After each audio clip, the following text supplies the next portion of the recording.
I was hiking through a park in Central Florida about 3 years ago. Kind of dense scrub brush. You can only see the trail in front of you. The brush is chest high on both sides. I'm about 2 miles from the nearest trailhead, and it's around 7 p.m. I had an hour of light left.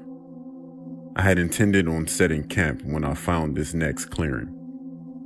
The first clearing I get to has a gator head in the middle, with a circle of stones around it, and it looks to be 2 or 3 weeks old.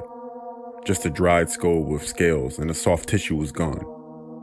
I had seen gator skulls left by poachers before, and I usually ignore it, but this one gave me some type of weird vibe. About 15 minutes later, I get to another nice-sized clearing. This time, a few dead birds were strung up on some sticks, and they were hanging in a circle. It looked to be about 7 or 8 small birds, and about 4 feet across. It had been there for a while, but it didn't smell anymore at least.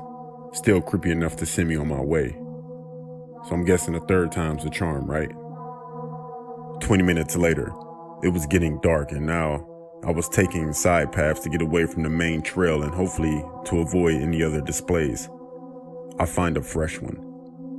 A deer head on a stick. They were scattered around, making 4 circles around the base of the stick. The blood was splattered all around everywhere. I just stood there in disbelief. Then I heard footsteps approaching. Then they stopped.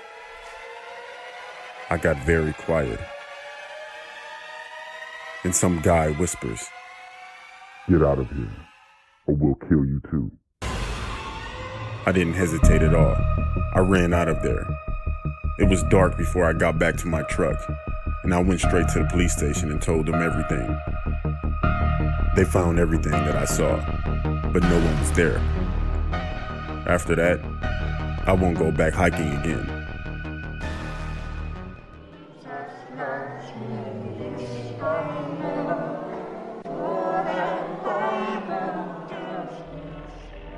This story takes place when I was 18. The school year had just ended, and so all of us seniors decided to go on a camping trip, as it would be the last time many of us would see each other. Our senior class wasn't too big. There was only about 12 of us, and the other classes had 20 to 30 people.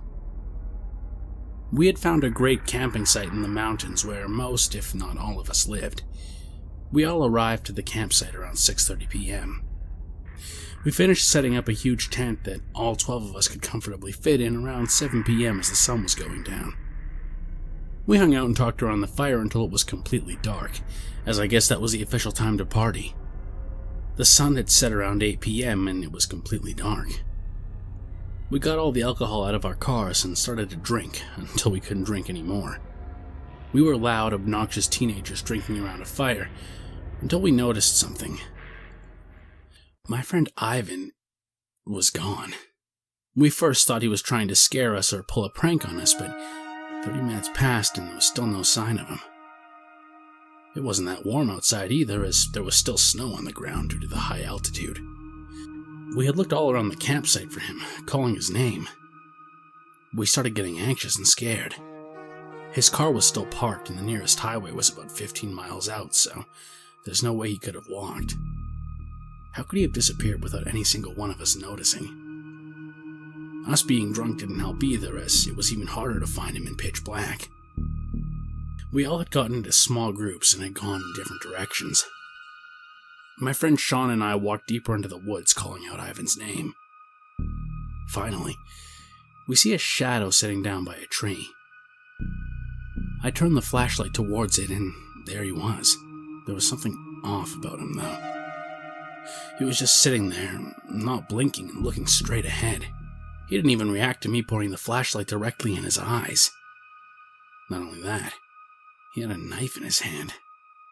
It was so cold outside that we were all wearing hoodies, but Ivan was just sitting there in a tank top and shorts. He wasn't shivering or anything either. And not only that, there was a star carved into the tree which gave me the creeps. I honestly thought he was dead because he had no reaction to anything. But we noticed him breathing. We slowly approached him and kicked the knife out of his hand. "Ivan? Ivan, are you alright? What the fuck are you doing? I asked. He didn't reply. He just kept looking straight on as if he was frozen. Sean and I couldn't just leave him there. Ivan's a pretty hefty guy, so it was going to be difficult to carry him back all the way to the campsite. Not only that, it was like a football field's length back to the campsite, and us being drunk obviously wasn't going to help. We had to do it anyways, though, as we thought he would die out there in the cold. We carried him all the way back through the cold snow and darkness with my flashlight only giving us some visibility. As we got back, everyone helped us put him in the tent and cover him in blankets. But the story doesn't end there. As we were all sitting around the fire wondering what just happened, he started to yell out. He wasn't just yelling out anything, though. He was yelling out Bible verses. We all got scared and thought he may have gotten possessed or something. This went on for about 10 minutes. Finally, we see him step out of the tent. He looked much better than earlier. I had asked him why he was yelling out Bible verses, and he responded with, "I don't know any Bible verses." I was officially creeped out at this point, as was everyone else. It was 1 a.m., so we all decided to go to bed. About an hour passes by, and everyone except me are asleep. I notice a shadow on the tent from the outside due to the light coming from the fire. I had first thought it was someone needing to take a pee or something, but I had noticed that all 12 of us were in the tent, meaning there was someone or something out there. I didn't have the balls to unzip the tent and look out, so I just laid there looking at the shadow. The shadow walked around the tent, then stopped at the right side of the tent where Ivan was sleeping. It stayed there for what felt like an eternity, but in reality was only like a minute. Then slowly, the shadow walks away as I can hear the footsteps getting quieter and quieter. I had such a hard time sleeping that night. Was someone watching us? There's no way someone could have walked into the campsite in the pitch black, especially it being 15 miles away from the nearest highway. I'm 22 now, and I know that I'll never forget what happened that day. Ivan still tells me he doesn't remember a single thing from that night. I still lie here, thinking about what was outside of the tent. What if I was to have had the courage and opened up the tent and looked out? I think about it, but I'm glad that whatever it was just went away.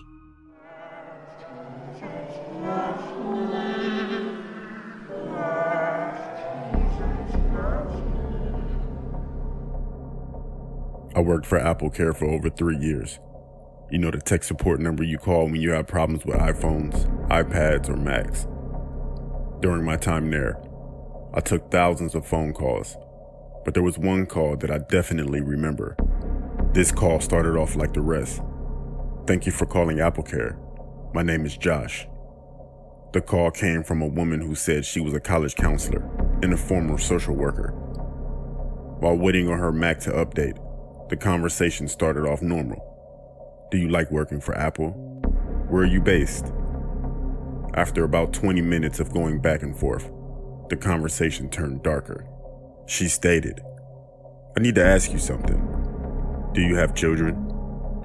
I was a little alarmed from the sudden change of subject, but I figured since the woman was far away and I would never meet her in person, there could be no harm done.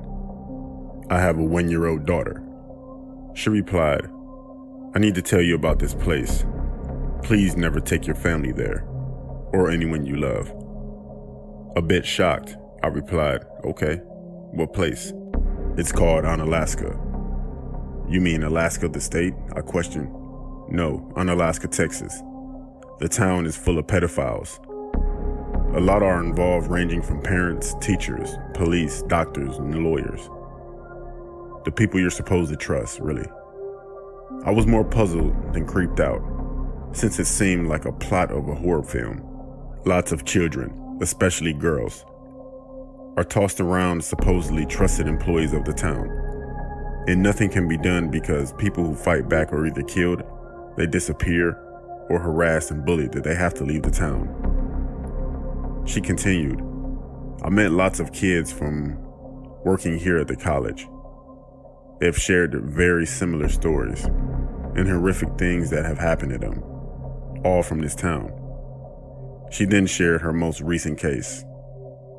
The week before her phone call, a young girl had resided in the town of Unalaska and was harassed by a local man. He eventually cornered her and stated, "If you ever need me, my phone number is 911, as he was the town sheriff. Of course, I was horrified to hear this and quickly wrote down the name of the town and wrote, "Do not go." Eventually, our call ended. The lady gave me a good review in the customer service survey, and I continued my day.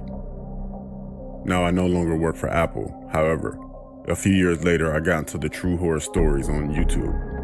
You know, guys like Unit 522 and Corpse Husband. I was binging Unit 522's videos and came upon one, and it said Scary Child Stories. I listened to that video all the way through. However, when I got to the last story, my heart stopped. At exactly 38 minutes and 31 seconds, the story begins.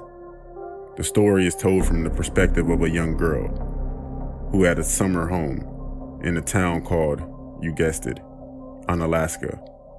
The girl told her perspective about being stalked and harassed by a corrupt sheriff. The sheriff would stop by her work every day and eventually grabbed her arm through an opening of a glass window and demanded that the girl say she loved him. He also told her that if she needed his number, it was 911. Hearing those words made my heart sink, as I just realized this was the story the counselor told me. The girl eventually left the town and went to college. She had gotten close to her college counselor. It eventually came out that the girl was from Unalaska, and the counselor's tone changed. The counselor didn't get too detailed with the girl, but she shared how she used to work in that town and knew about the corruption and the pedophiles. The town left a mark on both the counselor, the girl, and myself. The counselor in that story was the woman I spoke to from Apple. I never thought that story would come back after all these years. I encourage you all, please avoid that town if you can, especially if you have kids.